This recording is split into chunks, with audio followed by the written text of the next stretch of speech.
Selamat bertemu kembali rekan-rekan mahasiswa sekalian yang ada di rumah masing-masing. Kali ini kita akan online kuliah dengan materi tentang bagaimana strategi yang akan dibangun dalam sebuah e-commerce. Ada beberapa materi yang akan kita pelajari, yakni 1. Website, sosial media, 3. Marketplace, 4. Messenger, 5. Afiliasi, dan website manajemen dengan isiannya begitu banyak lagi. Nah, berbicara mengenai e-commerce sendiri itu akan diperdalam nanti pada semester yang berikutnya, di mana e-commerce ini sebenarnya jual beli online yang kita lebih kenal dengan kalimat yang paling sederhana, yaitu jual beli online. Saya sangat yakin sekali bahwa rekan-rekan mahasiswa sekalian sudah sering melakukan jual beli online, sadar atau tidak sadar bahwa itu adalah sebuah kegiatan yang namanya e-commerce.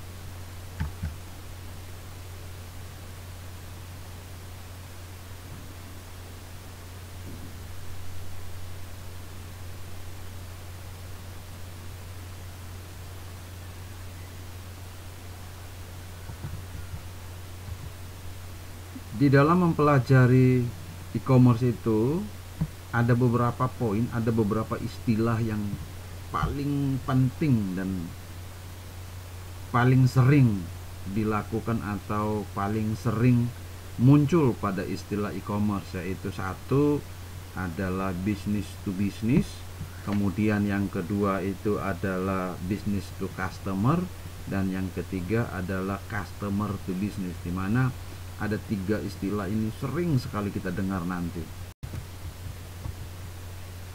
Business to business yang tadi saya sebutkan tadi, itu dia memiliki ciri-ciri adalah antara pelaku bisnis yang satu dengan lainnya memiliki kepentingan bisnis yang saling berhubungan dan saling tergantung. Kemudian adanya suatu proses bisnis dalam suatu sistem yang terintegrasi, dan adanya ikatan bisnis yang jelas antara satu pihak dengan pihak yang lain yang tertuang di dalam sebuah kontrak. Nah, bisnis to bisnis sendiri pada umumnya ini dilakukan oleh kalangan industri yang menyediakan barang dan jasa dengan skala yang besar. Jadi antara suatu organisasi bisnis dengan organisasi bisnis yang lain, sehingga dia dinamakan business to business. Kemudian yang keduanya itu tadi adalah business to customer. Nah, ini sebenarnya direct business, ya, adanya interaksi pelaku antara produsen, supplier, distributor dengan konsumen atau pelanggan secara langsung. Tidak ada kontak dalam waktu tertentu antara kedua belah pihak. Jadi itu. Kemudian customer to business. Nah, jenis bisnis ini memiliki ciri adanya suatu kebutuhan atas permintaan khusus dari konsumen terhadap produsen. Kemudian jenis bisnis ini didominasi oleh bisnis dalam bidang jasa. Jadi itu, ya. Jadi ada 3. Nah, yang berikutnya sekarang kita akan lihat materi tentang website. Nah, saya rasa bahwa rekan-rekan sekalian itu sudah sering mendengar, bahkan sering memakai istilah website ini. Nah, ketika kita berbicara mengenai website, itu di dalam benak kita itu ada 2, ya, ada 2, yaitu domain dan hosting. Ini perbedaannya juga sudah cukup jauh sekali, di mana domain ini sebenarnya merupakan nama, ya, nama dari sebuah website dengan belakangnya ada .com, .org, .co.id, .biz, .info, .tv, .net, .ac.id. Kemudian kalau hosting ini sebenarnya tempat di mana kita menyimpan website kita di sana. Nah, itu, ya. Jadi ada 2 macam. Nah, saya satu-satu com, ya, com.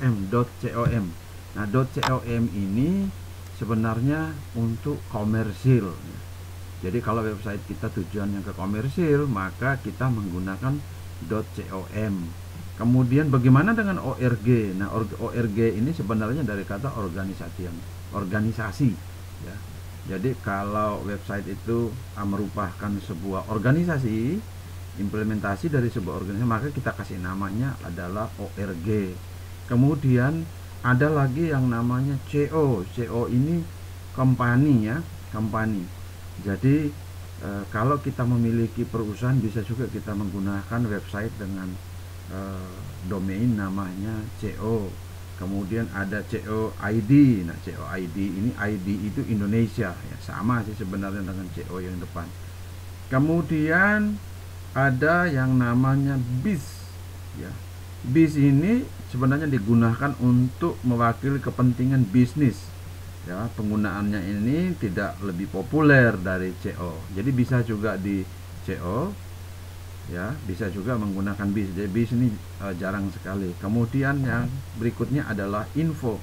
Nah, domain ini memberikan gambaran bahwa website yang dibuat lebih kepada website yang bersifat informasi, berita, event. Nah, itu kita menggunakan info, jangan menggunakan com, karena memang mereka berbeda. Kemudian TV, saya rasa bahwa kalau TV ini juga sering kita dengar ya. Domain ini diperuntukkan untuk jaringan stasiun televisi dan stasiun berita milik swasta maupun pemerintah. Jadi teman-teman jangan sampai Anda mau menggunakan domain dengan nama TV untuk perusahaan Anda, kan tidak cocok nanti, kecuali perusahaannya bergerak di bidang pertelevisian atau mau menyiarkan berita. Kemudian ada juga namanya net ya, net. Jadi domain ini merupakan domain khusus yang diperuntukkan bagi organisasi atau badan yang menyediakan layanan internet. Kalau orang yang menyediakan layanan internet, dia gunakan website dengan nama itu ya. Ada net di belakang. Kemudian ACID saya rasa tidak asing lagi ya. ACID itu adalah akademik. Jadi diperuntukkan untuk institusi perguruan tinggi yang berada di bawah naungan Kementerian Ristek dan Teknologi Pendidikan Tinggi. Kalau sekarang sudah ganti nama, bukan itu, tapi sudah ke Dikbud ya, Pendidikan dan Kebudayaan. Nah, jadi itu teman-teman. Jadi itu bedanya. Jadi kita harus, kalau mau membuat sebuah website, harus memiliki sebuah domain. Nah, nama domainnya seperti itu.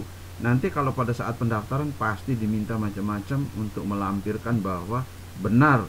Misalnya saya mau membuka ORG.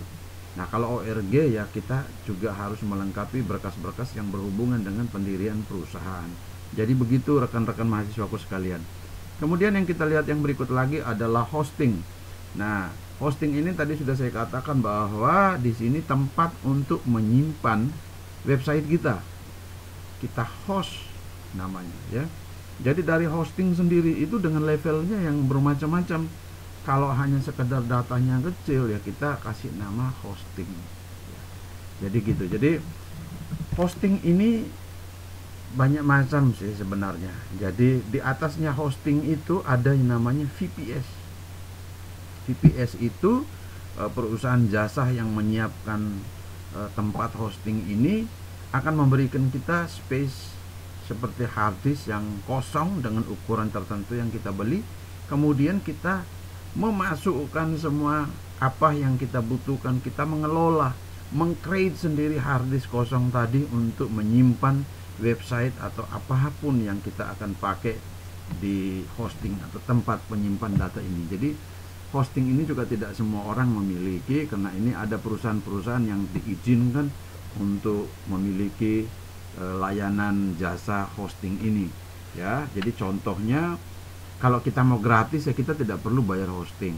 Tapi kalau kita mau bahwa website kita itu ada di tempat yang legal, berarti benar bahwa kita wajib menyewa jasa layanan tempat atau hosting ini. Nah, seperti tadi saya bilang bahwa ada di atas hosting itu ada namanya VPS. Kemudian VPS ini juga dijalankan oleh perusahaan-perusahaan hosting. Kemudian di atasnya VPS itu namanya ada yang ada yang cloud servernya, ada juga yang dedicate ya. Dedicate itu biasanya penyewaan satu server, dan ada juga yang namanya colocation. Kalau dedicate ini masih bisa untuk kita ya. Jadi kita menyewa sebuah perangkat, sebuah server untuk kegiatan kita. Jadi semua website 1, 2, 3, 4 sekian website itu kita bisa masukkan ke dalam itu. Tetapi ada yang namanya tadi saya sebut bahwa colocation. Nah, colocation ini sebenarnya kita menyewa tempat dan jaringan yang mana itu adanya di tempat-tempat tertentu. Kalau di Indonesia itu setahu saya adanya di Jakarta, di gedung cyber itu, di situ ada. Jadi kita menyewa, tetapi dengan catatan bahwa PC kita kesana, dan kita melakukan sendiri maintenance yang ada di dalam ruangan yang telah kita sewa tadi. Jadi PC kita ada di sana. Nah, adik-adik bayangkan bahwa kalau kita tinggal di Flores susah pesawat, setelah kita colocation ke gedung cyber Indonesia, terus kita balik ke Ende misalnya ya, sampai di Ende di sana mati, memorinya ambruk ya, terpaksa harus balik lagi ke sana. Jadi sebenarnya tidak efektif. Sehingga mari kita memilih hosting yang benar-benar dapat membantu pekerjaan kita. Nah, di sini setelah kita memiliki hosting ini, kita melakukan apa saja seperti hosting seperti yang sederhana-sederhana, di mana pihak layanan hosting itu akan memberi kita username dan password, kemudian kita akan mengelola. Di dalam paketan itu biasanya sudah disertakan dengan beberapa software pendukung untuk menjalankan sebuah hosting itu. Jadi begitu untuk cerita tentang website ya.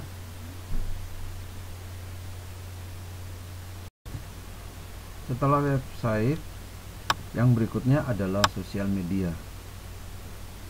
Jadi di sini saya akan menjelaskan salah satu sosial media yang paling populer, yakni Facebook. Sebenarnya masih ada media sosial yang lainnya seperti Instagram, Twitter, dan lain-lain. Tapi kita fokuskan di sini karena saya biar tidak membuang-buang waktu. Indikator yang digunakan untuk melakukan evaluasi apabila kita menggunakan media sosial Facebook ini adalah dengan melakukan pengelolaan fanpage ya, yang digunakan khusus untuk bisnis. Nah, user sendiri dapat menggunakan program Facebook ADS agar bisa meningkatkan closing atau penutupan penjualan terhadap produk-produk yang sedang dipromosikan. Nah, berikut saya tunjukkan beberapa yang ada di sosial media, yaitu Facebook. Yang pertama adalah brand awareness ya. Brand awareness ini tujuannya itu adalah meningkatkan kesadaran masyarakat akan kehadiran brand atau merek yang dipromosikan terhadap suatu produk. Nah, itu kita bisa lakukan melalui Facebook. Kemudian yang kedua adalah traffic. Nah, kita dapat meningkatkan closing atau penutupan penjualan dengan cara mengirim orang untuk menuju website, install aplikasi, dan chatting melalui aplikasi Messenger Facebook. Jadi sekarang itu banyak sekali yang kita lihat ketika kalau melakukan penjualan atau promo melalui Facebook itu, Facebook sudah ada tawaran-tawaran kalimat ataupun action yang ditawarkan, tinggal diklik. Jadi ketika orang membuka link itu sudah ada link tambahan-tambahan yang bisa ditawarkan, bisa digiring untuk masuk ke Messenger dan lain-lain. Kemudian yang ketiga adalah engagement ya, tujuan untuk lebih meningkatkan jumlah like ya di fanpage dan respon terhadap event yang dibuat. Jadi ini kalau yang di di YouTube itu kita diminta untuk like and subscribe. Kalau di sosial media tipe-nya Facebook ya seperti itu. Kemudian yang keempat ada app install ya. Nah, tujuan ini untuk meningkatkan jumlah instalasi aplikasi dan download aplikasi untuk di handphone. Nah, ini juga bisa dilakukan lewat sini. Kemudian yang ke 5 ya, video view. Ini agar video produk user ini menjadi viral dan dengan menggunakan Facebook ADS. Kemudian yang berikutnya adalah lead generation. Nah, di sini kita bisa dapatkan berbagai macam informasi yang penting dari calon pelanggan user, seperti email, nomor WA untuk melakukan pendekatan secara personal. Nah, ini juga sering terjadi. Orang sudah memanfaatkan lead generationnya yang ada di Facebook. Kemudian yang berikutnya adalah message ya. Hampir semua dengan traffic. Hampir serupa dengan traffic ya. Tapi tentunya fitur ini lebih fokus untuk meningkatkan interaksi melalui Messenger Facebook gitu.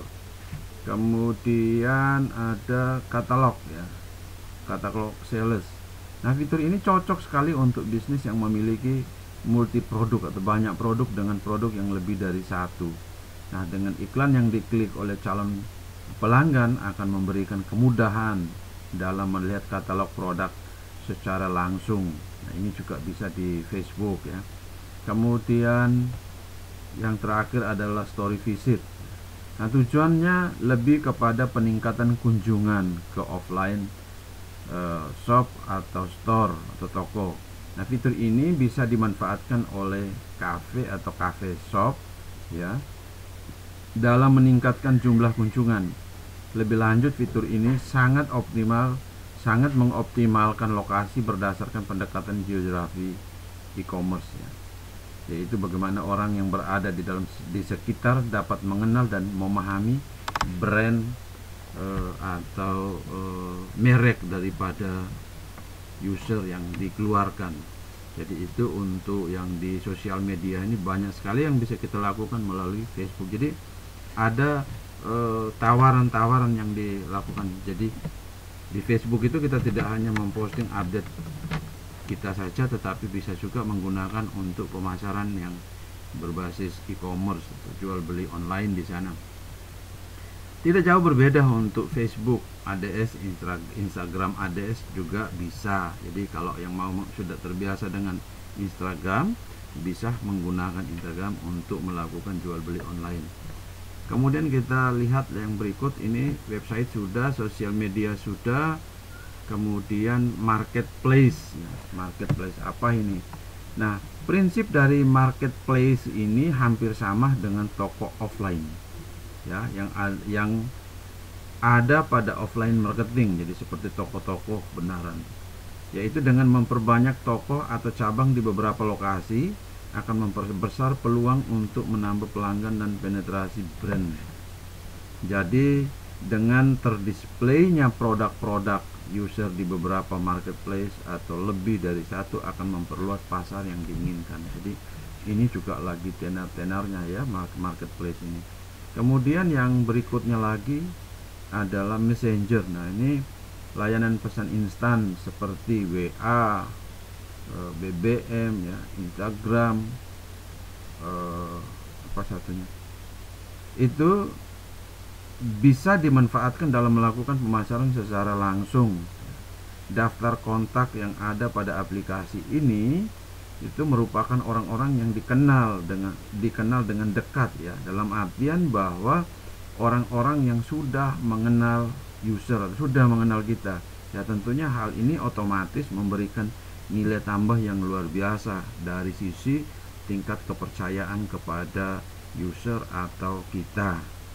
Nah, pemasaran semacam ini sama halnya dengan pemasaran dengan sistem door to door secara online marketing. Jadi kita to the point ya, jadi tinggal WA ke daftar yang ada di dalam kontak WA kita. Kemudian yang berikutnya adalah afiliasi. Nah, prinsip yang ada di afiliasi ini adalah sebuah link yang bisa dianggap viral, menyebar dan mengandung nilai-nilai tertentu ya. dengan sebuah link yang dapat diklik sama halnya dengan merekomendasikan suatu produk kepada orang lain. Ya, sang penyebar sendiri link ini akan selalu mendapat keuntungan dengan sistem share profit ketika link tersebut kita klik oleh linknya diklik oleh calon pelanggan baru. Nah, cara sederhana dalam melakukan pengukuran link afiliasi ini adalah dengan menggunakan layanan shortener ya, shortener link atau layanan di mana dapat memperpendek link. Jadi seperti yang sering orang lakukan itu seperti Bitly ya. Jadi rekan-rekan sekalian bisa mencoba sendiri. Kalau Bitly ya, bitly.com itu di sana kita bisa kalau kita memiliki alamat ya, alamat website atau apapun link yang panjang, kita bisa melakukan shorten linknya di sana sehingga kita bisa menghasilkan link, alamat link yang lebih pendek ya. Jadi yang panjang-panjang itu kita rubah menjadi lebih pendek, itu bisa. Yang paling ramai dilakukan itu di e-commerce itu orang lebih ramai menggunakan yang Google dan Bitly ya. Jadi itu untuk sosial media ya, marketplace, messenger dan afiliasi. Nanti akan dijelaskan lagi lebih khusus untuk website manajemennya. Terima kasih.